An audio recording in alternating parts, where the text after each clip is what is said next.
plus me, woke up like shit. Did the race, Grand Prix, do the maths, add it up, I'm tryna multiply the P's. Yeah, I know that I'm legit, but I'm still ducking from police. Double C's on the tracky, I be comfy in Celine. White toes on my lady, she be looking like a queen. If you violate my bro, I might just do a Mazzoline. If you ever had my back, you don't owe nothing back to me. Yeah. I don't get it, took my flow, where's the credit? She like Nems, I see her songs in all the edits. But I be questioning myself like I'm on Reddit. If you get to this position, then you'll get it. She think I'm antisocial. Wait till I'm global, I'm tryna be a mogul. Hit the jeweler, what's the damage? Tell me what's the total. I'm out the city 24, shot you when I'm local.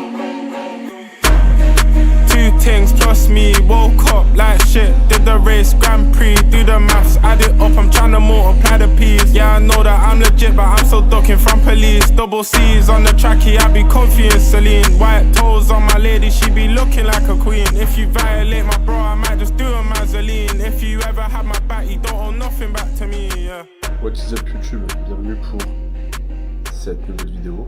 En effet, en ce moment je suis plutôt productif, en tout cas j'essaye de l'être. On se retrouve du coup pour, comme vous avez pu le voir, on est en milieu de journée, 14h à peu près je pense, exactement 14h42, un peu plus tard que prévu. Le matin, on est mardi du coup, les mardis j'ai des checks le matin, donc comme vous avez pu le voir, je me lève, je vais marcher, ça change pas, ça change pas du tout des jours, chaque jour c'est la même chose. Je me lève, je me pèse, j'avais du coup mon retour bilan aujourd'hui qui était le mardi, contrairement à la semaine dernière où j'étais un peu en retard, je l'ai fait le mercredi matin, là c'est bon, j'étais good. Le mardi, je suis allé marcher et répondre à mes clients. Je suis rentré, j'avais quelques checks à faire pour des futurs compétiteurs, pour des lifestyles, comme d'habitude, les accompagner au mieux, leur apporter le meilleur des résultats possibles. Que j'ai pu vous montrer un peu, des physiques, notamment des physiques en fin de sèche, et encore, il y a encore pas mal de semaines devant nous. Vous avez pu voir le physique de Camille qui est absolument insane avec la lumière du jour, qui était même pas cheaté finalement, très très objectif, mais le physique, et pour une personne qui a 19 ans, parce que Camille a 19 ans, à peu près encore 89 kilos, très lourd, très dense, très en place clairement pour 2027, qui sera un super compétiteur et qui va être compliqué à concurrencer. En tout cas, ça va être le but sur cette année 2026, de l'amener, déjà qu'il est bien en place, pour l'amener en 2027 avec une composition corporelle et surtout plus de masse, notamment au niveau des lats, notamment au niveau des ischios, chose qu'on a commencé à placer actuellement. Il était aussi très plat, là parce que ça fait maintenant 8 semaines qu'on est en mini-cut, avec des carbs qui ont bien diminué ces derniers temps. Donc hâte de le voir plus plein et à son plein potentiel actuel, et ensuite pouvoir lui rajouter de la masse pour que 2027 ce ne soit plus du tout une option pour lui. Mais voilà, du coup, fin de bilan, on va se préparer du coup pour aller à la salle. Aujourd'hui c'est push, les mardis, étant donné que c'est également un jour d'entraînement, j'y vais souvent plus tard, il y a plus de monde à la salle, j'essaie de pas trop tarder non plus, parce que vers 18-19h c'est toujours assez compliqué de pouvoir faire les exercices que j'ai besoin de faire de manière convenable. Donc pré-workout, comme d'habitude ça change pas, 175 g de crème de riz, 60 g de whey Perform cette fois-ci. J'ai pris la Cookie and Cream de Perform, comme d'habitude, je crois que ça doit faire 2 ans j'ai les mêmes marques. Sinon j'ai testé du Naughty Boy aussi qui était pas mal aussi, mais le Perform reste pour moi clairement au-dessus en termes de goût, en termes de qualité, en termes de texture, notamment sur de la whey paste ou même des whey cakes. Donc ensuite j'ai rajouté de la banane et du sel comme d'habitude. Aujourd'hui je vais vous montrer ma séance push. Je pense que je l'ai rarement filmé dans mes entraînements, simplement parce que souvent sur les jours de bilan, je suis un peu rush, j'ai un peu du mal à filmer. Je me concentre sur l'essentiel, donc apporter des résultats à mes clients et gérer ma vie de body, et gérer ma vie tout court. Aujourd'hui, je vous amène avec moi dans ma séance push, vous montrer comment je m'entraîne, vous montrer comment je progresse sur mes pecs, qui sont actuellement plus du tout un focus, mais il y aura quand même du volume dessus, bien entendu, parce qu'on n'a jamais assez de pecs, et j'ai pas non plus les pecs les plus gros du monde, mais on est quand même aussi passé sur pas mal d'exercices triceps, pas mal d'exercices épaules, ce qui me manque aussi un peu actuellement, comme vous avez pu le voir aussi dans le bilan, mais vous montrer également comment je optimise ma progression sur mes pectoraux, en ayant un bon choix d'exercice, en ayant un volume modéré, mais qui me permet de progresser, et surtout en me concentrant sur la partie sternale de mes pectoraux, ce qui manque le plus actuellement chez moi. Et le but également de cette vidéo sera un peu plus une vidéo éducative où je vais vous expliquer ensuite comment rattraper votre retard pectoraux de manière générale en fonction de votre morpho, en fonction de votre niveau, des options que vous avez à l'entraînement, et vous expliquer également comment fonctionne un pectoral. Ok, parce qu'en ce moment, on voit beaucoup de personnes qui parlent de ça. Est-ce que vos omoplates doivent bouger? Est-ce qu'il y a vraiment une différence entre un mouvement d'écarté et un mouvement de presse? Comment fonctionne le pectoral de manière générale? Le pectoral de manière générale, quels sont les différents faisceaux? Comment target l'un plutôt que l'autre en fonction de ce que vous avez besoin? Et simplement comprendre. Plus vous aurez de compréhension sur ce que vous faites à l'entraînement, plus vous pourrez bien évoluer. Encore une fois, la connaissance amène des résultats, sans aller dans des extrêmes forcément, mais plus vous aurez une compréhension complète de comment fonctionne votre corps, plus vous pourrez l'utiliser à bon escient dans vos entraînements. Donc pour toute personne qui soit a du mal à développer sur ses pectoraux, se trouve que ses pectoraux stagnent ces derniers temps, je vais post-entraînement vous faire une petite partie de la vidéo qui sera sûrement la plus grosse des parties, où je vous explique exactement comment évoluer sur vos pectoraux, peu importe votre niveau, peu importe vos leviers et votre morphoanatomie, pour vous apporter également plus de connaissances. Et je pense que je ferai ça sûrement de plus en plus dans des vlogs. Alors peut-être pas tous les vlogs, je vais quand même garder en contenu vlog, mais apporter de plus en plus de contenu éducatif dans mes vlogs, parce que j'ai vu que déjà sur le dernier vlog où j'expliquais ma séance, ça a beaucoup plu. J'ai reçu quand même pas mal de messages Insta en disant que c'était vraiment top, même si ça buguait un peu. Du coup, pourquoi pas passer de plus en plus sur un peu de format éducatif, un peu de vlog, et mixer un peu les deux ensemble. Tout simplement, c'est un peu ma vie au final, coach et bodybuilder, et vous montrer tout, okay, à la fois mes connaissances, comment je fais évoluer mes clients, et également ma vie de manière générale. Aye, put your hand in the air if you ain't been broke in a minute. Now keep your hand in the air if you're trying to repent for sinning. Oh yeah, losing sleep just so I can keep on winning. Stat will smell like Stewie, now my stat like Peter Griffin. Put your hand in the air if you ain't been broke in a minute. Now keep your hand in the air if you're trying to repent for sinning. Oh yeah, losing sleep just so I can keep on winning. Stat will smell like Stewie, now my stat like Peter Griffin. I say how I feel, but I don't wanna overstep. I've been in the gym, was carrying weight on me, them times not counting reps. I hit my bro like, yo, what's good on the block? I ain't been there in a sec, I got that check. Do that shit in a minute and hit rock bottom again. Now I'm older, I don't eat chocolate, still them M&M's coming to me though. Still tryna ball like I'm in the Premier League. Like back when I mentioned Rico, mentioned Crib, gotta tell bro, smoke outside, cause I don't wanna lose my depot. Don't wanna lose my depot. Aye, put your hand in the air if you ain't been broke in a minute. Now keep your hand in the air if you're trying to repent for sinning. Oh yeah, losing sleep just so I can keep on winning. Stat will smell like Stewie, now my stat like Peter Griffin. Put your hand in the air if you ain't been broke in a minute. Now keep your hand in the air if you're trying to repent for sinning. Oh yeah, losing sleep just so I can keep on winning. Stat will smell like Stewie, now my stat like Peter Griffin. You don't even stick to your word. They laughed at me back then, but look how the tables turn. Aye, the way I don't pick up the phone is starting to be a concern. Aye, the way I just lit that flame, that bridge just had to burn. Aye, look at the plaques. I should stream my life like Blackboy Max. I'm from the block though, just like you, they hear me, know that's fact. She caught me out, I don't know how, I told her, babe, relax. Man, them know any problem can be solved with a little bit of cash. Put your hand in the air if you ain't been broke in a minute. Now keep your hand in the air if you're trying to repent for sinning. Oh yeah, losing sleep just so I can keep on winning. On se retrouve ici du coup dans cette partie de la vidéo. Comme je vous ai dit, ça va être un format un peu différent que ce que j'ai l'habitude de faire, tout simplement pour vous présenter des méthodes et des solutions pour pouvoir être sûr et certain de progresser sur vos pectoraux. Et je vous ai fait une petite présentation pour vous imaginer ça, les erreurs, comment fonctionnent les pecs, c'est-à-dire dans leur bioanatomie, à quoi ils servent, comment vous pouvez les stimuler et leur permettre une croissance en hypertrophie plus importante, pouvoir rattraper soit un retard que vous avez actuellement, soit simplement faciliter votre progression dessus. En soi, cette vidéo-là et cette partie de la vidéo, elle sera pour toutes les personnes, que vous soyez déjà bien avancé dessus ou que ce soit un vrai focus chez vous et une vraie volonté de progresser en ayant testé pas mal de choses. Donc, comment progresser sur ces pectoraux? Dans un premier temps, comprendre et ensuite progresser. Donc, ici, hop. Pourquoi tant de pratiquants ont du mal, simplement, à faire évoluer leurs pectoraux? Les pectoraux, c'est un groupe qui figure très certainement parmi les plus compliqués à faire grossir si déjà, chez vous, vous avez des difficultés à les faire évoluer. Souvent, beaucoup de personnes vont vouloir absolument ressentir un pump, de la congestion et de la sensation sur ce groupe musculaire, parce que c'est un groupe qui va rapidement se gorger en sang et vous pouvez rapidement avoir un bon pump, avoir un bon ressenti.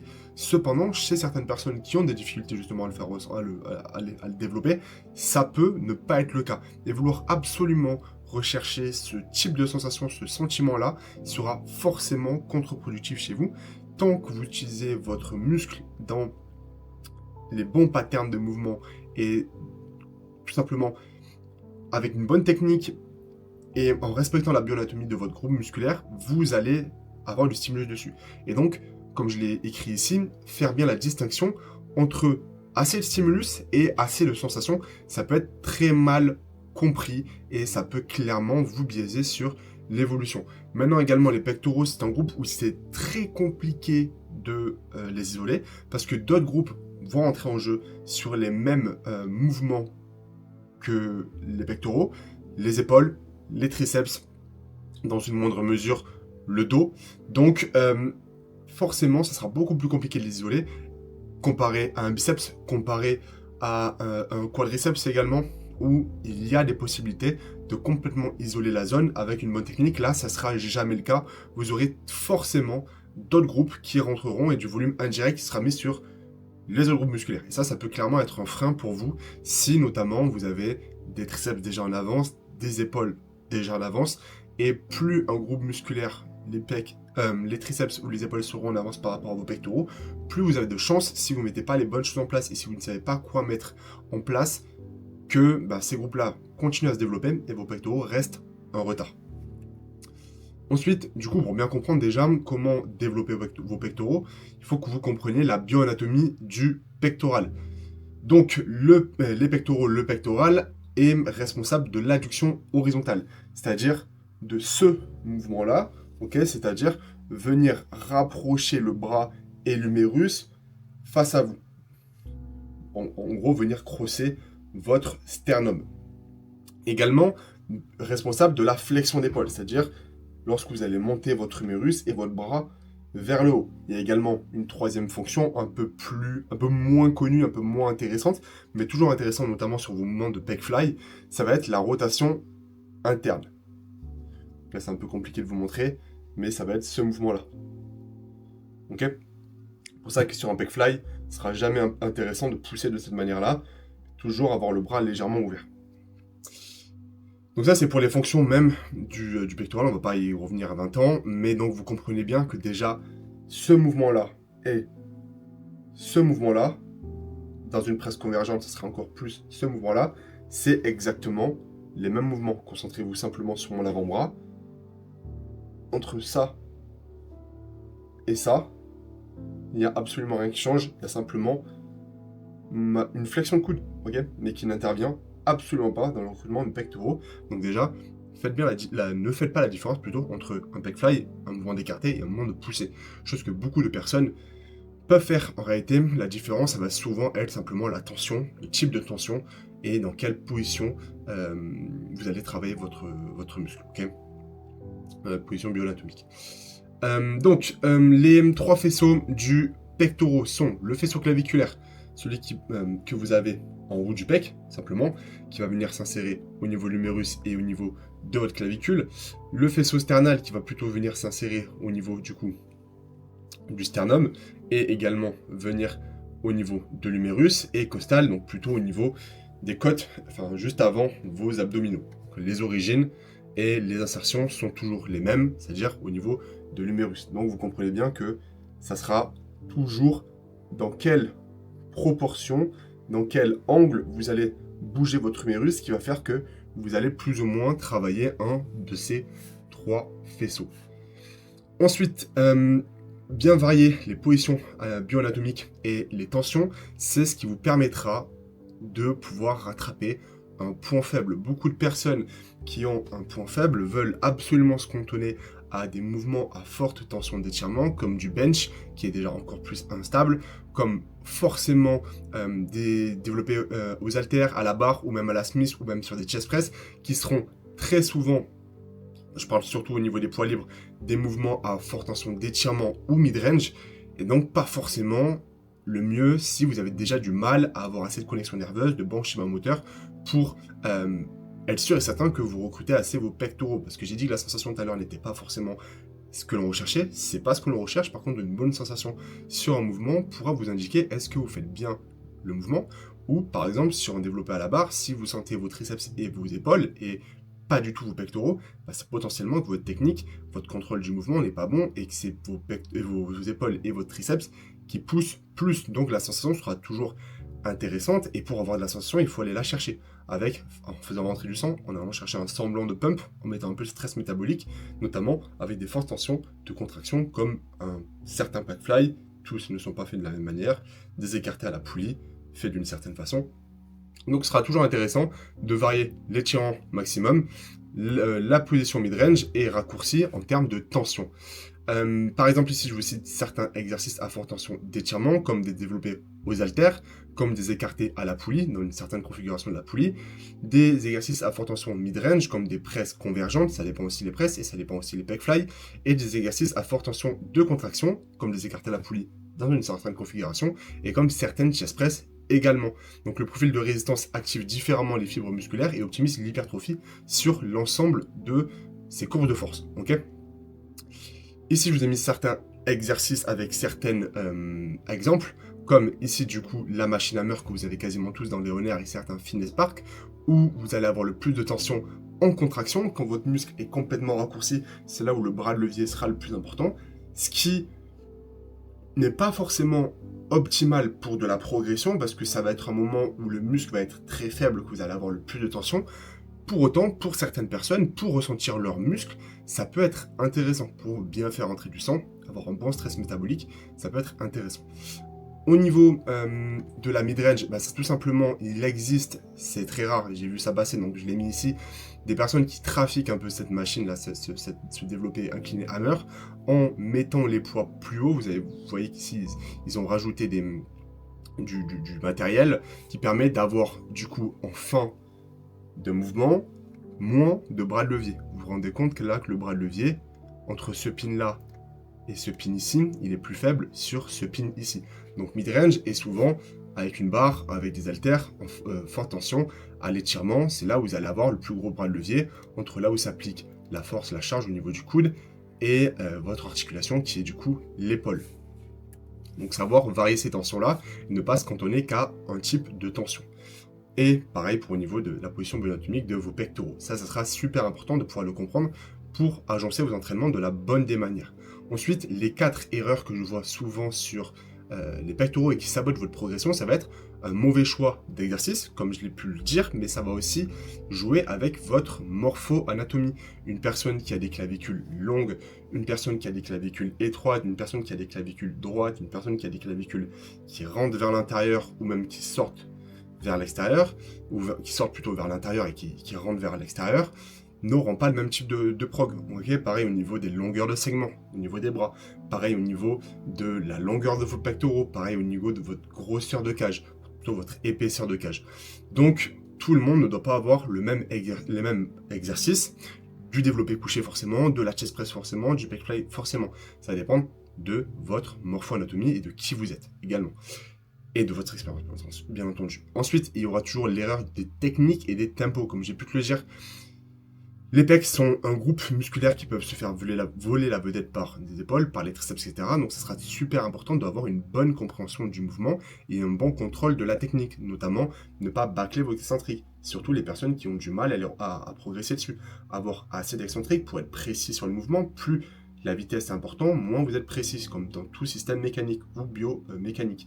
Okay, donc soyez sûr d'avoir un tempo assez lent pour être précis, pas non plus extrêmement lent pour quand même rester performant, c'est ce qui sera le plus important également, mais ne bâclez pas vos techniques. De plus, ne rebondissez pas en bas des mouvements, ne rejetez pas le changement de direction, chose que je vois beaucoup, et au final, sur ce changement de direction, le corps va pousser avec tout ce qu'il peut, avec potentiellement les articulations qu'il ne faudrait pas, avec des muscles qu'il ne faudrait pas, comme encore une fois les épaules et les triceps, parce qu'il va choisir l'option de la facilité.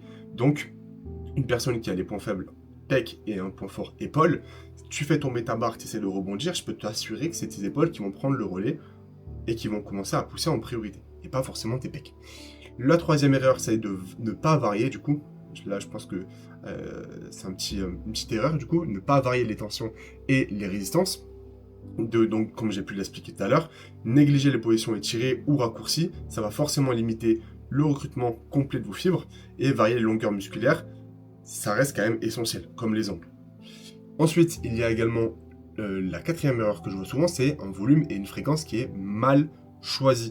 Un volume soit trop bas, qui vous empêche soit de récupérer, soit de pas assez stimuler la zone, okay, soit trop la stimuler, donc pas assez de récupération, soit pas assez la stimuler, donc pas assez de croissance, et également une fréquence qui n'est pas propice au développement de vos pectoraux. Notamment, je pense à beaucoup de gros splits.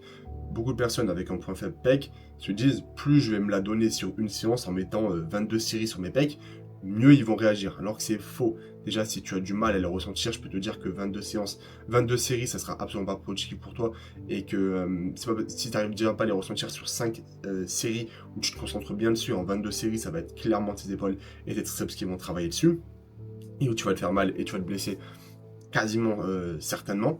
Et de plus, tu ne pourras jamais mettre assez de tension mécanique par manque de connexion nerveuse, par manque d'efficacité, par manque de récupération. Tu ne seras jamais assez performant, assez frais pour pouvoir rentabiliser ces 22 séries. Donc mieux vaut les déjà baisser un peu, parce que 22 c'est beaucoup, potentiellement pour toi ou potentiellement pas. Et surtout les répartir un peu mieux dans ta semaine. Donc voilà comment optimiser la fréquence pour vos pectoraux. Vous pouvez soit fonctionner avec un push-pull legs. Le but sera toujours de split assez cette fréquence-là, soit sur 2, soit sur 3 entraînements. Souvent ce que je conseille, plus c'est compliqué, moins c'est pas assez. Donc un push-pull leg, vous allez avoir peut-être 2 pushs, avec deux fois des pushs du coup avec les pecs, ou peut-être des fois il y en a qui ont des points faibles pecs mais également épaules. Ça permet également de varier les focus suivant ces séances-là, tout en gardant assez de volume. Vous pouvez également avoir un upper-lower sur 6 jours ou même sur 5 jours, avec 2 uppers et peut-être un full body, qui vous permet soit, ou même deux uppers, un upper-lower, un autre upper-lower et un full body, ce qui vous permet de soit faire un 2 fois, soit faire un 3 fois au niveau de la fréquence, potentiellement faire un full body si vous entraînez peut-être un peu moins, par exemple 3 fois semaine, ce qui peut vous permettre d'avoir 3 fois les pecs ou 2 fois les pecs dans la semaine, ou tout simplement un roulement sur 8 jours, donc par exemple, upper lower, upper lower, upper lower, antérieur postérieur, antérieur postérieur, antérieur postérieur. Ok, donc avoir à peu près une fréquence entre 2 et 3 par semaine, parce que ça va être en roulement et potentiellement vous n'allez pas vous entraîner autant de fois dans les semaines vu que ça sera en roulement. Mais ce qui vous permettra d'avoir assez de fréquence et donc avoir également assez de volume bien réparti pour avoir assez de récupération et être assez performant. Le point également important, là on a parlé de fréquence, maintenant le volume. Le volume est forcément hyper important, c'est un levier essentiel pour stimuler l'hypertrophie des pectoraux, cependant il doit être adapté à votre niveau et à votre capacité de récupération. Ça c'est essentiel, et ce que je viens de dire juste avant. Pour un débutant et un intermédiaire, je conseillerais à peu près entre 10 et 15 séries effectives, parce que vous ne pourrez pas rentabiliser au-delà de ça. Je parle au global, ok? C'est pas le cas, la personne qui sait rentabiliser ça, qui me fait démentir. C'est dans la généralité. De toute façon, cette vidéo est générale. Je ne parle pas à une personne, je parle à un groupe de personnes. Donc, je généralise. Parce que déjà, si c'est un point faible, c'est pas une question de volume, c'est une question simplement d'efficacité, de savoir rentabiliser ce volume. Si tu as 15 séries sur les pecs, il faut vraiment que ces 15 séries soient sur les pecs, et pas que tu aies 9 séries sur les pecs, 3 séries sur les épaules, et 4 séries sur les triceps. Ok, faut... je crois que j'ai dit plus que 15, mais tu as compris l'idée. Et une personne confirmée, si tu es une personne confirmée et que tu as toujours un point faible pec, là, ça peut venir du volume. Parce que si je pars du principe que tu es confirmé, tu sais t'entraîner, tu sais avoir un bon mouvement, et donc là, potentiellement, ça vient d'un volume. Donc, allez chercher peut-être un peu plus haut, 15 à 20 séries, avec un entraînement bien agencé, en fonction, encore une fois, de ta morpho et de tes machines aussi, de ton matériel. Là, ça peut être intéressant. Okay, bien sûr, comme je l'ai écrit en bas, le volume dépend de qui vous êtes, votre routine, votre capacité de récupération et votre capacité à performer, tout simplement. Et qui vous êtes, si vous êtes un compétiteur ou quelqu'un plutôt lifestyle.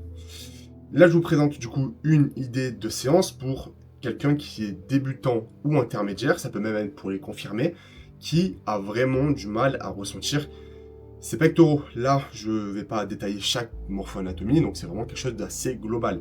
La première chose que je conseillerais, c'est du coup d'avoir un exercice d'isolation, même si, comme je l'ai dit, c'est très compliqué d'isoler les pecs. Mais par ça, je pars plutôt d'un mouvement où vous n'allez déjà pas avoir de flexion de coude et du coup les triceps qui peuvent être engagés, et bien gérer votre mouvement pour ne pas avoir à pousser avec les épaules. Donc vraiment essayer de se concentrer et essayer de pousser uniquement avec les pecs, par exemple avec soit un pec fly, soit avec un écarté, en tout cas un pec fly qui vous permet d'avoir une forte tension à la contraction, ou un setup avec des écartés qui vous permet d'avoir une forte tension à la contraction, ça veut dire être potentiellement sous les poulies pour lorsque vous ayez complètement rapproché votre pec, c'est-à-dire rapprocher l'insertion au niveau de l'humérus de votre sternum, donc avoir complètement le pec de manière raccourcie, ok, d'un point de vue bioanatomique, avoir du coup le câble qui soit perpendiculaire à votre bras. Donc là, vous serez sur une forte tension de contraction, ce qui peut être intéressant, encore une fois, pour ancrer un schéma moteur, avoir plus de sensations, faire entrer du sang, avoir un bon stress métabolique, avant d'avoir des gros mouvements à tension d'étirement. Et là, du coup, ça serait le second exercice, centré sur votre focus. Si, en fonction encore une fois de votre bioanatomie, de ce que vous voulez, si votre focus c'est par exemple le haut des pecs, et bien passez sur une chest press inclinée. Si c'est le milieu des pecs, passez sur une chest press plutôt flat. Et si c'est le bas des pecs, plutôt sur un dips, sur une dips machine, des dips au poids du corps, ou une déclinée. Okay. Ensuite, passez sur un mouvement de flat, parce que on le sait maintenant, les mouvements de flat omettront quand même tout autant, voire tout autant de stimulus sur le haut des pecs et le bas des pecs. Donc autant avoir un mouvement qui sera peut-être un peu plus stable sur des courbes de résistance assez différentes. Okay, essayez de varier. Essayez également de ne pas mettre du coup comme la chest press hammer après le mouvement d'isolation, parce que sinon c'est deux directement mouvements à forte tension de contraction. Là on va plutôt chercher à avoir une tension mid-range, comme on pourrait l'avoir par exemple sur une Smith machine ou sur une bonne chest press, comme je vous ai montré tout à l'heure, là où le bras de levier et la longueur du muscle sera optimale pour pouvoir développer de la force. Okay, parce que plus la courbe de force de la machine et la courbe de force, la courbe de résistance de la machine et la courbe de force de votre muscle matchera, pareil au niveau du bras de levier interne, plus ça sera intéressant pour votre hypertrophie. Pour finir, un mouvement d'écarté, où là vous pouvez par exemple passer sur un mouvement d'écarté à forte tension d'étirement, donc soit peut-être vous avancez un peu plus avec votre siège par rapport aux poulies pour avoir un câble qui est quasiment perpendiculaire à votre bras lorsque vous êtes en position étirée, ou tout simplement un pec fly qui vous permette d'avoir une grosse tension à l'étirement ou potentiellement en mid-range, comme beaucoup de pec fly finalement le proposent. C'est vraiment une idée de séance. Je ne mets pas le volume, je ne mets pas les fourchettes de répétition exprès parce que ça dépend de vous. Donc maintenant, comment être sûr de progresser? Comme je vous ai dit, votre progression, elle va dépendre de votre niveau d'expérience, de vos points faibles, de manière générale sur votre corps, mais également sur vos pectoraux, de votre morpho-anatomie, comme j'ai pu en parler, de votre emploi du temps, en fonction du volume et de la fréquence que vous pourrez mettre dans votre semaine, et également de votre niveau de récupération et votre niveau de performance. Tout le monde n'est pas fort de nature, nerveux de nature, n'a pas la même récupération en fonction du passé sportif ou de son état actuel de santé, on va dire. Donc tout ça, ça va dépendre de vous. Mais il faut pouvoir maximiser tous ces facteurs-là, ou en tout cas les adapter à votre progression. Donc si vous avez du mal à progresser, que vous êtes perdu dans votre progression et que vous voulez avoir un programme d'entraînement adapté à vous, à votre emploi du temps, à vos objectifs et surtout à votre morpho-anatomie, et vous voulez être sûr et certain de progresser sans ne plus perdre de temps à aller à l'entraînement en testant des entraînements qui ne vous apporteront jamais les bons résultats, que vous allez prendre dans les épaules, dans les triceps, ça peut être n'importe quel groupe, ça marche pour quasiment tous les groupes musculaires, et même il y a des groupes qui sont encore plus complexes que ça. Tout simplement, vous pouvez cliquer dans le lien dans la bio Instagram qui renvoie directement à mon formulaire. Le formulaire est très simple, il prend à peu près 30 secondes à remplir. Simplement avoir vos coordonnées et vos objectifs et je vous recontacterai directement via sur mon Instagram pour qu'on puisse en discuter de vos problématiques, potentiellement vous apporter des clés de solution, ok, et ça ne vous engage absolument à rien. et potentiellement, si vous êtes intéressé, placer un call de premier contact pour que je vous explique comment je fonctionne avec mes clients, comment j'apporte des résultats à mes athlètes, que ce soit lifestyle ou compétiteurs, et quelle est la stratégie que je mettrai en place pour vous pour développer vos pectoraux, mais également pour vous permettre d'atteindre vos objectifs de manière générale. Merci pour du coup d'avoir écouté cette vidéo qui était sur un format un peu différent. J'espère que ça vous a plu, et si jamais vous êtes intéressé par du coaching ou tout simplement que la vidéo et ce type de format-là vous a plu, vous pouvez mettre un j'aime, me le dire en commentaire, et à très vite pour une nouvelle vidéo.